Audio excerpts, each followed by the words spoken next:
जय हिंद दोस्तों।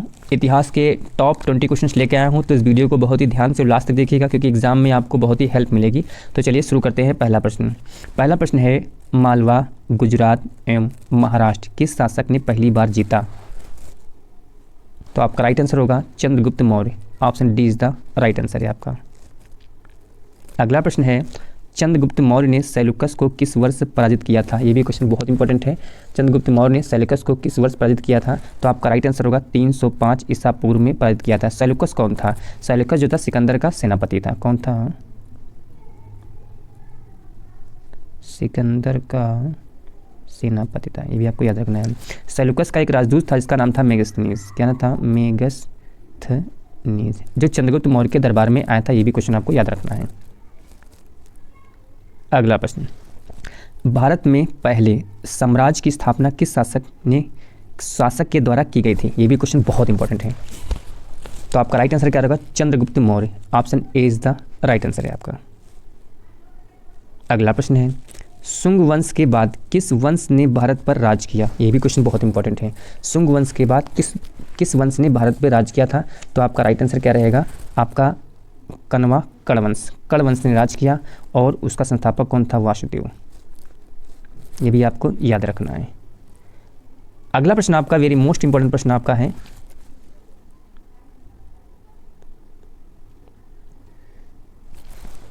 सिमुक निम्न वंशों में से किसका संस्थापक था? ये भी क्वेश्चन बहुत इंपॉर्टेंट है। सिमुक निम्न वंशों में से किसका संस्थापक था? तो आपका राइट आंसर क्या रहेगा? Satavahana. Option D is the right answer है आपका। अगला प्रश्न है, द्वितीय अशोक किसे कहा जाता है? द्वितीय अशोक किसे कहा जाता है? ये भी क्वेश्चन बहुत इंपॉर्टेंट है आपका। तो आपका राइट आंसर रहेगा ऑप्शन सी। ऑप्शन सी है कनिष्क को द्वितीय अशोक कहा जाता था। कनिष्क जो था बौद्ध धर्म का अनुयायी था। ये भी क्वेश्चन बहुत इंपॉर्टेंट है। द्वितीय अशोक कुषाण शासक कनिष्क हुआ था। ये शासक को कौन था? कुषाण वंश का था इसको कनिष्क। ठीक, ये भी क्वेश्चन बहुत इंपॉर्टेंट है आपका। इसी को हम द्वितीय अशोक के नाम से जाना जाता था। अभी क्वेश्चन और बहुत पूछता है कि कनिष्क कला और संस्कृति का महान संरक्षक था। इसके समय में मूर्ति कला, गंधार और मथुरा शैली का जन्म हुआ है। क्वेश्चन कभी कभी पूछता है कि गंधार और मथुरा शैली का जन्म किस काल में हुआ? किस राजा के काल में हुआ? तो कुषाण वंश में हुआ। किस वंश में हुआ? कुषाण वंश में हुआ। ये भी क्वेश्चन बहुत इंपॉर्टेंट है।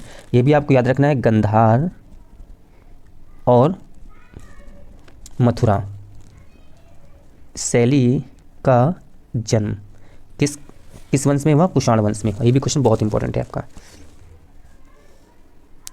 अगला प्रश्न है, भारत में सोने के सिक्के सबसे पहले किसने चलाया? भारत में सोने के सिक्के सबसे पहले किसने चलाया? ये भी क्वेश्चन बहुत इंपॉर्टेंट आपका है। तो आपका राइट आंसर क्या रहेगा? यूनान। ये भी क्वेश्चन बहुत इंपॉर्टेंट आपका है। क्वेश्चंस बहुत पूछता है। ये भी क्वेश्चन बहुत ज़्यादा इंपॉर्टेंट है। लेकिन भारत में सोने के सिक्के सबसे पहले यूनानी शासक ने चलाया है। लेकिन बड़ी मात्रा की बात पूछे कि सबसे बड़ी मात्रा में शुद्ध सोने के सिक्के किसने चलाए? तो कुषाण शासकों ने चलाया। ये भी आपको याद रखना है। बहुत इंपॉर्टेंट प्रश्न आपका है। अगला प्रश्न आपका है, महाराजा धीराज की उपाधि लेने वाले प्रथम गुप्त शासक कौन थे? तो आपका राइट आंसर क्या है? चंद्रगुप्त प्रथम। Option A is the right answer होता है। महाराजा धीराज की उपाधि धारण करने वाले प्रथम गुप्त शासक, उनका नाम था चंद्रगुप्त प्रथम ने। और ये क्वेश्चन बहुत इंपॉर्टेंट है। और एक क्वेश्चन और पूछता है कि गुप्त वंश के संस्थापक कौन थे? गुप्त वंश की स्थापना किसने की थी? तो गुप्त वंश की स्थापना श्री गुप्त ने की थी। ये भी आपको याद रखना है। गुप्त वंश की स्थापना तो किसने की थी? श्री गुप्त ने की थी। ये भी आपको याद रखना है। इंपॉर्टेंट प्रश्न आपका है। अगला प्रश्न है, निम्नलिखित में किस शासक को सिक्कों पर उसे वीणा वादन करते हुए दिखाया गया है? निम्नलिखित में से किस शासक को सिक्कों पर उसे वीणा वादन करते हुए दिखाया गया? ये भी क्वेश्चन बहुत इंपॉर्टेंट है। तो आपका राइट आंसर क्या रहेगा? ऑप्शन डी है Samudragupta. Option D is the right answer है आपका।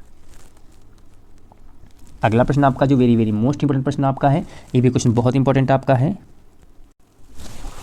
प्रश्न है, समुद्रगुप्त के प्रयाग प्रशस्ति वाले स्तंभ भर निम्नलिखित में से किसका लेख मिलता है?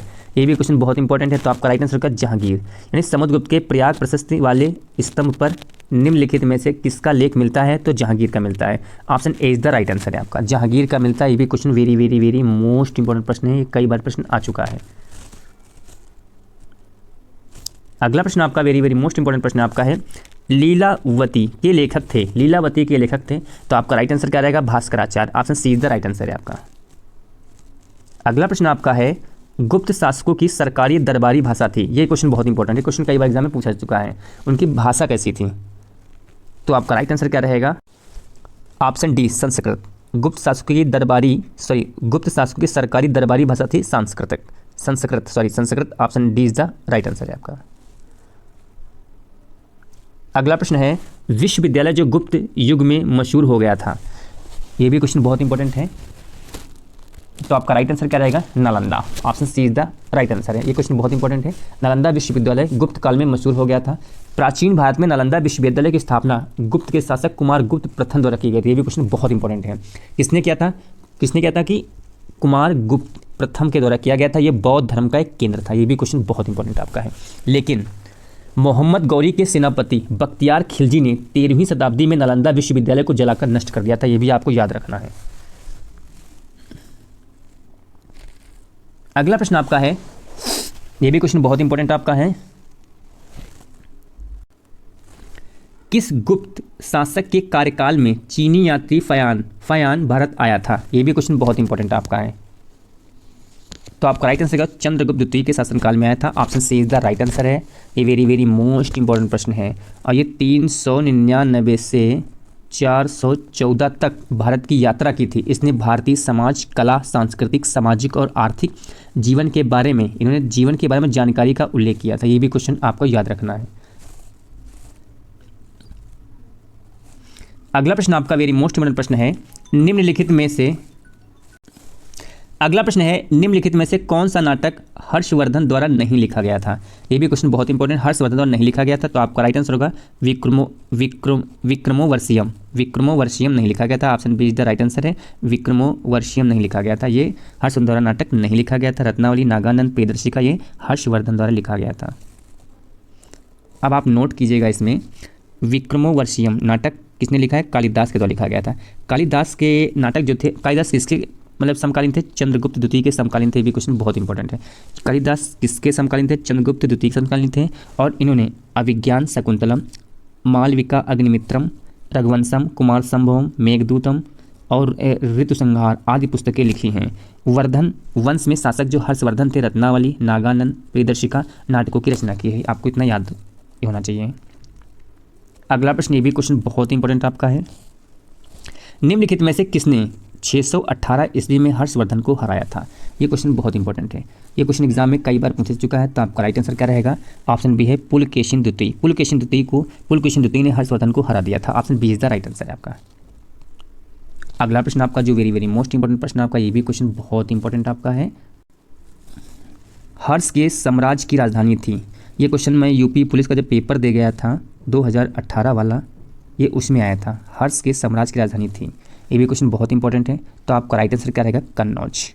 Option A is the right answer है। हर्षवर्धन की राजधानी कन्नौज थी। लेकिन अगर बात करा जाए कि हर्षवर्धन की प्रारंभिक राजधानी कौन थी, तो थानेश्वर थी। कौन थी प्रारंभिक राजधानी? प्रारंभिक अगर हम पूछे जाते हैं राजधानी तो थानेश्वर है। ये भी आपको याद होना चाहिए। वेरी वेरी मोस्ट इंपॉर्टेंट प्रश्न है आपका। बाद में हर्ष ने अपनी राजधानी थानेश्वर से कन्नौज को स्थापित किया था। ये भी क्वेश्चन बहुत इंपॉर्टेंट है। अगला प्रश्न, सम्राट हर्षवर्धन ने 2 महान धार्मिक सम्मेलनों का आयोजन किया था।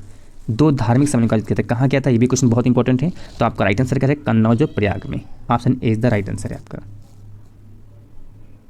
अगला प्रश्न है आपका, चीनी यात्री हुएनसोंग ने किस विश्वविद्यालय में अध्ययन किया? ये भी क्वेश्चन बहुत इंपॉर्टेंट है। तो आपका राइट आंसर क्या रहेगा? Nalanda. Option D is the right answer है आपका। अगला प्रश्न है, अंतिम बौद्ध शासक जो संस्कृत का महान विद्वान व लेखक था। ये भी क्वेश्चन बहुत इंपॉर्टेंट है। अंतिम बौद्ध शासक जो उसका महान लेखक और संस्कृत का ज्ञाता था।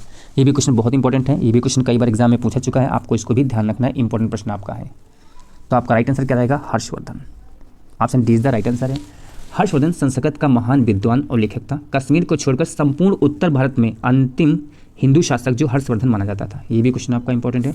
हर्षवर्धन जो था बौद्ध धर्म का अनुयायी था। ये भी क्वेश्चन कई बार पूछा। इन्होंने 2 सभाएं चालू की, एक प्रयाग और एक कन्नौज में धर्म सम्मेलन का आयोजन करवाया था। और इनके द्वारा 3 नाटक लिखे गए थे, एक नागानंद, रत्नावली और प्रियदर्शिका, इनकी रचनाएं हैं। आप इनको भी आपको ध्यान रखना है। तो ये वीडियो कैसा लगा, अच्छा लगा सब्सक्राइब कीजिएगा, वीडियो को लाइक कीजिएगा। जय हिंद दोस्तों।